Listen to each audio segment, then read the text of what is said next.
Leyte 4th District Representative Lucy Torres-Gomez will be running for Ormoc City Mayor in the 2022 elections. Ormoc City Mayor Richard Gomez announced it.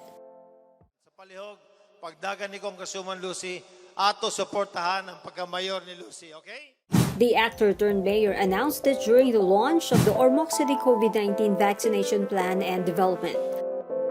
Gomez said he will attempt to swap posts with his wife.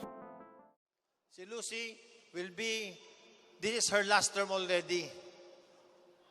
Okay lang mo na magpulimi ni Congresswoman? Okay mo? Si Congresswoman, mudagan pagka-mayor. The lady lawmaker joined politics in 2010 after substituting for her husband. She was declared the winner but had to vacate her post 2 months before the 2013 elections because of a Supreme Court ruling.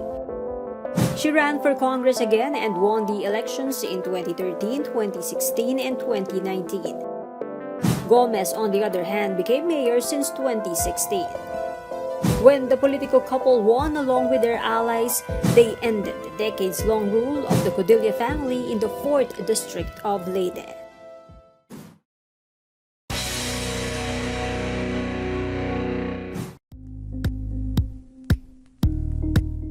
Thank you for watching Politico TV. Please like and subscribe to our channel for more videos.